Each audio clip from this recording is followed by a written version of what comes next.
جی تو ادا جعفری قسط نمبر 2 پچھلی ادا قسط میں تو آپ جعفری نے بڑا اداس کر دیا کہ بہرحال جب پہلوٹی کا بچہ مر گیا تو پہلوٹی کے بچوں کو لے کے گود میں کھلاتی تھی اور حتیٰ یہ کہ مہترانی کے بچے کو بھی گود میں لے کے کھلاتی تھی، وہ جو ممتا کی محبت تھی۔ بس یہ تو اچھا آج جناب، آپ کیا سنائیں گے دوسری قسط دوسری میں؟ قسط یہ ہے، وہ لکھتے ہیں یوں تو میں نے بتایا نا کہ اس کتاب کا ایک ایک صفحہ، ایک ایک لفظ جو ہے بہت شدت اور جذبات میں روٹھا ہوا ہے۔ ادا جعفری کے نانا یعنی ان کی نانی کے بھائی، وہ بھی نانا ہوئے، انہوں نے ایک امتحان دیا ان کا، ان سے لفظ تبخال کا مطلب پوچھا۔ تبخال؟ ہاں، یہ وہی لفظ ہے جس کی معنی وہ رٹ چکی تھی۔ انہوں نے بولنا شروع کر دیا، بخار کے بعد جو کبھی ہونٹوں پہ چھالا آ جاتا ہے اس کا تبخال یا بخالا کہتے ہیں۔ واللہ کامیابی لگتا ہے پر پیپر آؤٹ ہو گیا تھا کیا پوچھنے والے تھے۔ کامیابی پر نانا نے پوچھا کہ فرمائیے کیا انعام چاہیے۔ اس بچی نے یعنی ادا جعفری نے لغات کشوری کی فرمائش کر دی۔ یا اللہ، یعنی کوئی کپڑا، کوئی گڑیا، کوئی اس قسم چیز یہ نہیں سب ہے۔ کھلونا نہیں۔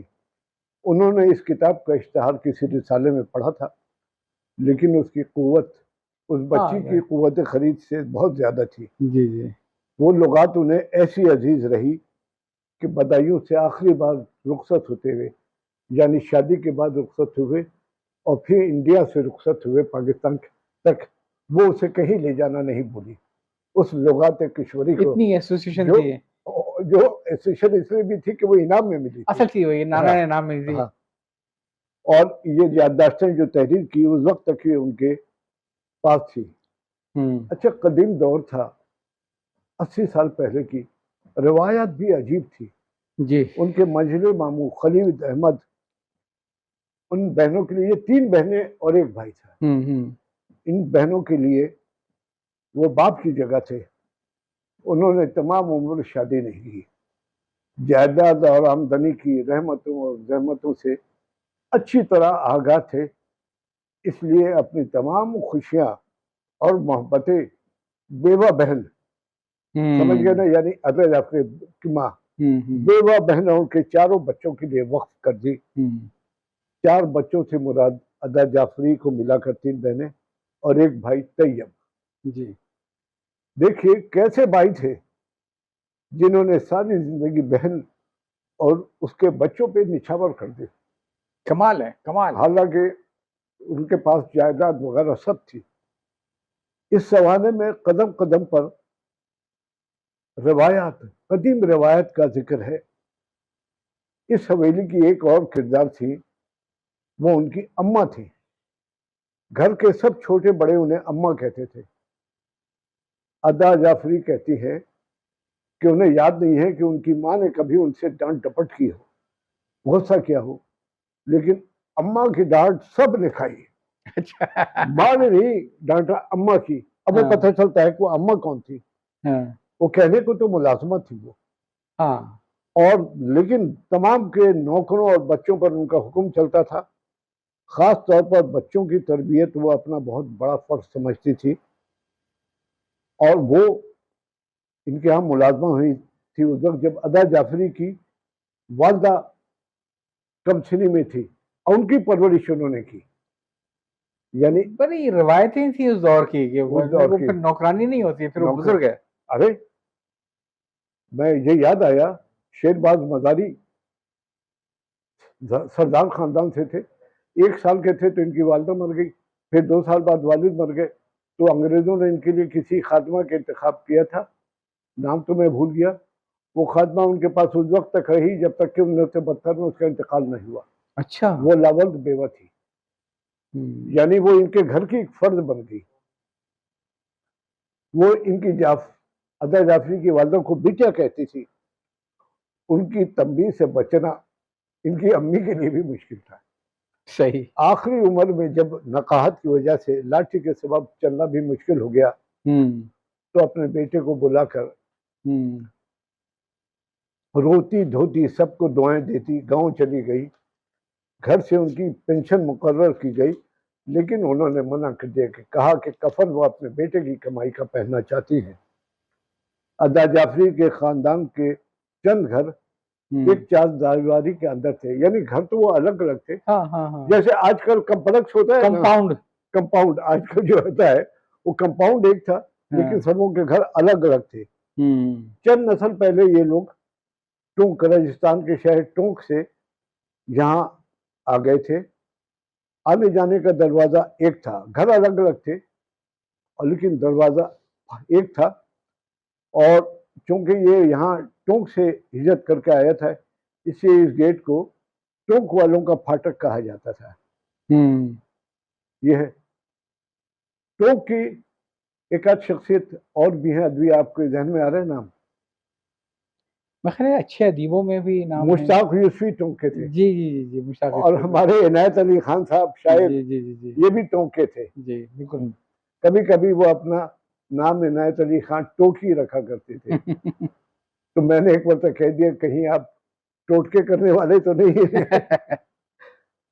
وہ لکھتی ہیں کہ شہر کی واحد کشادہ سڑک کے ایک طرف محصول چنگی وصول کرنے کی چھوٹی سی کوٹری، اور اس کے مقابل اونچی مغرور عمارت. پتہ نہیں شاید یہاں سے شروع ہوتا تھا. ادا جعفری لکھتی ہیں کہ ان کو یاد نہیں ہے کہ یہاں سے شروع ہوتا تھا یا ختم ہوتا تھا. آگے کھیت اور میدان نظر آتے تھے. اس زمانے میں کم سنی میں یا جوانی میں ان کی سب سے بڑی آرزو یہ تھی کہ کبھی خاندان کے لڑکوں کی طرح وہ بھی اس سڑک پر پیدل چل کر کود دے، پیدل چلے. لیکن قدرت کو کچھ اور منظور تھا. تقدیر، ان کے الفاظ میں، تقدیر کا یہ فیصلہ تھا کہ پوری دنیا گھوم چلوں لیکن اس سڑک پر ان کے قدم نہیں گئے، کبھی نہیں چھوا. ایسے کسی موقع کے لیے شاید کہا جاتا ہے کہ من درچے خیالم وہ فلک درچے خیال.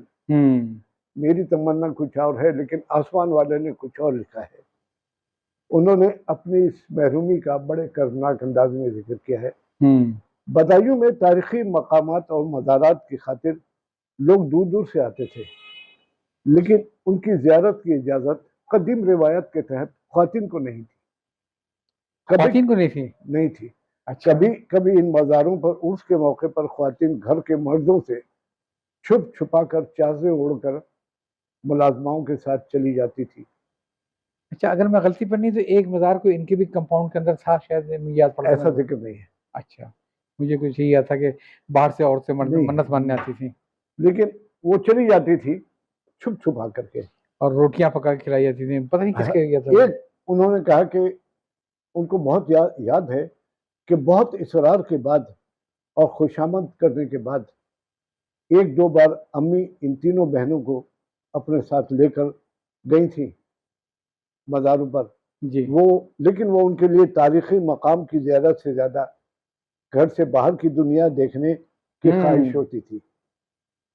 بدایوں کے اس خاندان کی اعلیٰ روایت تھی، کچھ اور عجیب و غریب بھی تھی. ایسے ہی ایک سفر کا ذکر کیا ہے جو انگریزی کا سفر ثابت ہے. وہ مختصر سے سفر تھا. جی. وہ یہ تھا کہ فسادات پھوٹ پڑے تھے، ان کو اپنے گھر سے ریلوے اسٹیشن تک جانا تھا، لیکن اس طرح سے جانا تھا کہ پہچانی نہ جائے کہ مسلمان ہیں. تو گھر کا کوئی فرد ان کے ساتھ نہیں چلا، اس لیے کہ گھر کے فرد مسلمان ہیں سب جانتے تھے، عورتوں کو نہیں جانتے تھے. اور وہ کہتی ہے کہ یہ تھوڑا سا سفر برقع یا چادر کے بغیر یہ اتنا طویل ہو گیا تھا کہ کانٹے میں نہیں کٹ رہا تھا. برقع یا چادر مسلمان بیویوں کی پہچان تھی، اور حالات کی بنا پر اپنی شناخت چھپانے کے لیے ان چیزوں سے اجتناب کرنا تھا. اپنے مزید احتیاط یہ کی کہ نانا کی گاڑی موٹر بھی استعمال نہیں کی ہے، ورنہ اسے بھی پہچانی جاتی. اور نہ کوئی گھر سے رخصت کرنے اسٹیشن تک آیا. ساڑی کا آنچل لپیٹے ہوئے برقع یا چادر کے بغیر کوچ و بازار اور در و دیوار سے حجاب آ رہا تھا.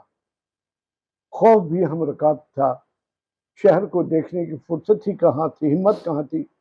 پلکیں جھکی تو اسٹیشن تک جھکی رہی.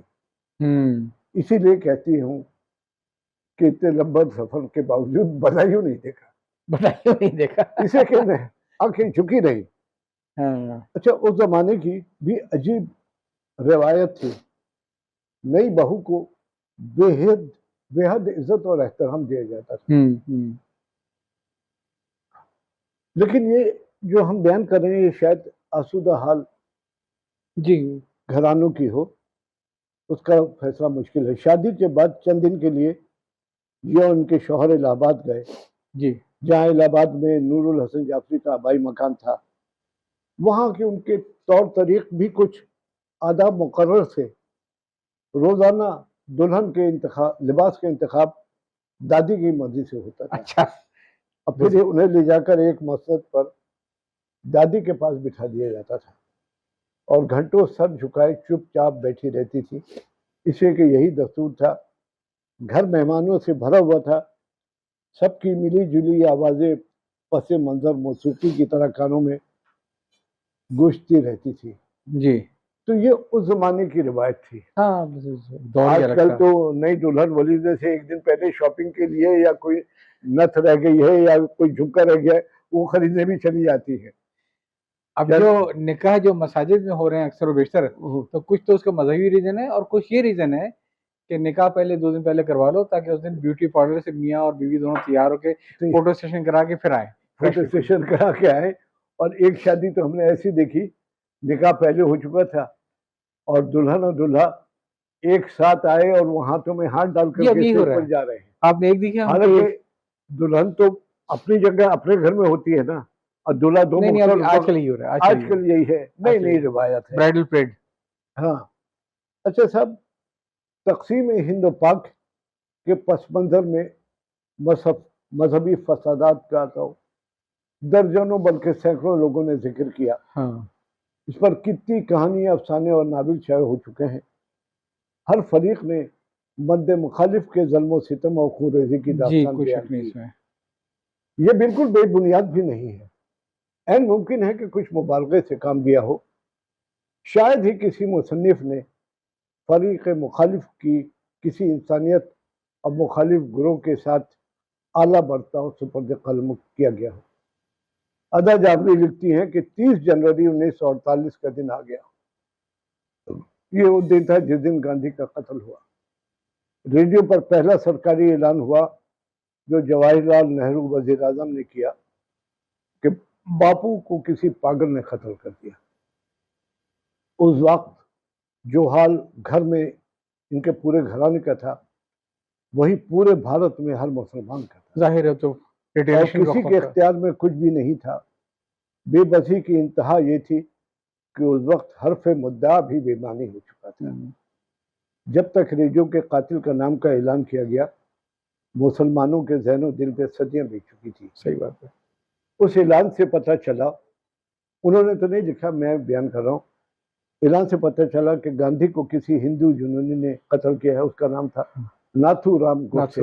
جی، اس وقت سارے مسلمان خوف اضطراب سے سہمے ہوئے تھے۔ دوبارہ پھر سے میں بیچ بول دیا تھا، 1 منٹ پہلے سے۔ اس اعلان سے پتہ چلا کہ گاندھی جی کو کسی ہندو جنونی نے قتل کیا ہے۔ سارے مسلمان خوف اور اضطراب سے سہمے ہوئے تھے۔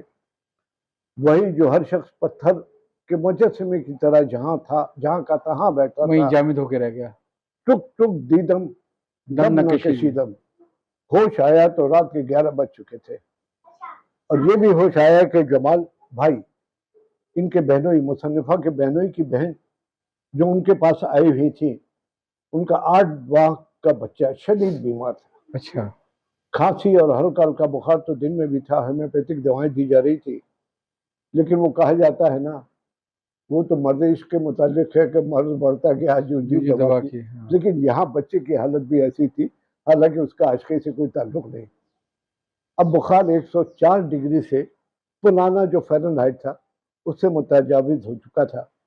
سانس لینے میں دشواری ہو رہی تھی۔ ڈاکٹر کے مشورے کی سخت ضرورت تھی۔ اس انتشار اور اس کیفیت میں اس کو اسپتال لے جانا بھی مناسب نہیں تھا، اور ڈاکٹر کو دکھانا بھی ضروری تھا۔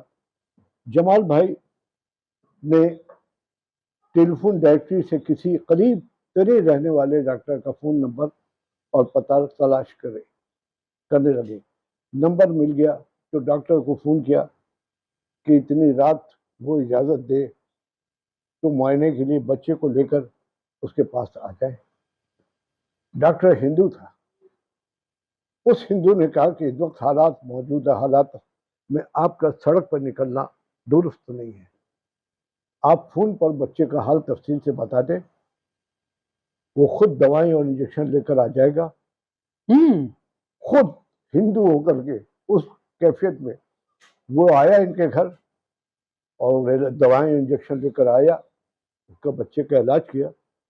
اور ادا جعفری کے جواب میں جس وقت وہ مسیحا نفس ہمارے گھر سے گیا رات کا 1 بج چکا تھا. ان حالات میں جب اتنی یعنی ٹینشن تھی, وہ ہندو ڈاکٹر ایک مسلمان فیملی کے بچے کے لیے جان پر کھیل کر تک کرایا. ظاہر ہے مطلب ریٹیلیشن میں خود اس کو ہندو جان مار پر دیتے تھے. کھیل کا ایک شعر سن لیجیے. جان پر کھیل کر کرتے ہو محبت عاجز, جان پر کھیل کر کرتے ہو محبت عاجز, ہم کو ڈر ہے کہیں بے موت نہ مارے جاؤ. بے موت نہ مارے. میں خیر اس کو ہم یہیں پہ یہیں روکتے پر ہیں. ختم کرتے ہیں. اس کا 30 آہستہ پرواز میں ریکارڈ کر لیں گے.